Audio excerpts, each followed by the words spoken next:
Hello everyone, आज एक बहुत ही इंपॉर्टेंट न्यूज पे हम चर्चा करने वाले हैं। साइबर क्राइम के मामले तो आए दिन हम सुनते रहते हैं, लेकिन साइबर क्राइम का एडवांस्ड मेथड है सिम स्वैपिंग, जिसमें सिर्फ मिस्ड कॉल के माध्यम से आपके अकाउंट से सारा का सारा पैसा उड़ाया जा सकता है।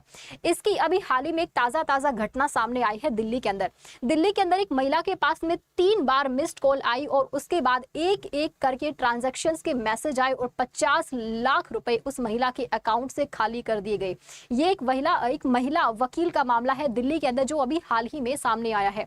तो आखिर ये सिम स्वैपिंग क्या होता है और सिम स्वैपिंग के माध्यम से कैसे लोगों को टारगेट किया जाता है और सिर्फ एक मिस्ड कॉल के माध्यम से कैसे अकाउंट से लाखों रुपए खाली किए जा सकते हैं, तो ये पूरी न्यूज समझते हैं डिटेल में।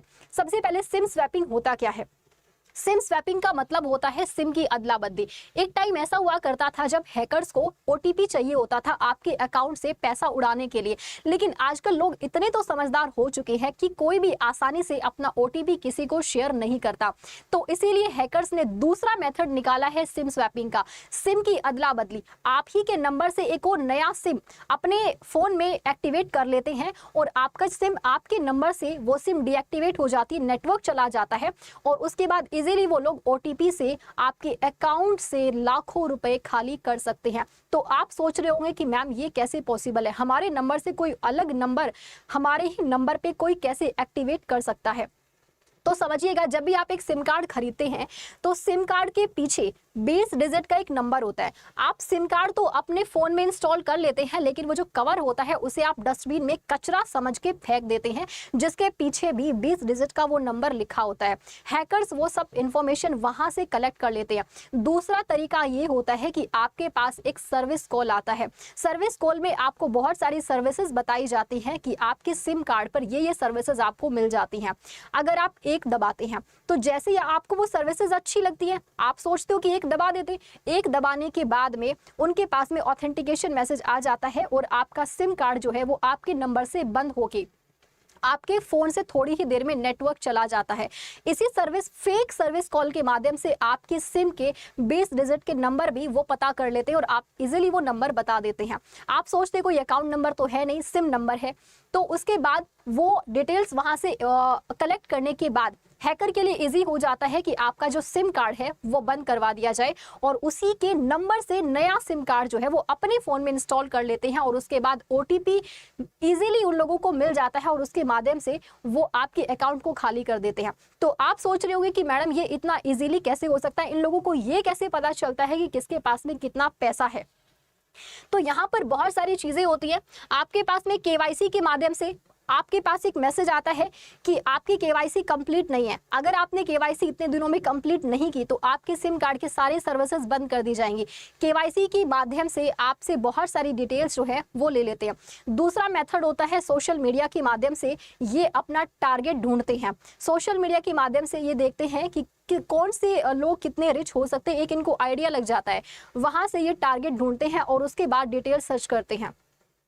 आप अपने फोन में बहुत सारी साइट्स पे विजिट करते हैं, बहुत सारी एप्लीकेशंस आप इंस्टॉल करते हैं, वाउचर्स के लालच में, डिस्काउंट के लालच में बहुत सारी एप्लीकेशंस पर आप चीज़ों को खरीदने के लिए या फिर कुछ भी एप्लीकेशन इंस्टॉल करते हैं, वहां पर अपनी पर्सनल डिटेल्स फिल कर देते हैं, जहां से हैकर्स को आपके अकाउंट नंबर की सारी डिटेल्स मिल जाती हैं और उसके बाद बहुत ईजी होता है कि आपके अकाउंट से फ्रॉड किया जा सके।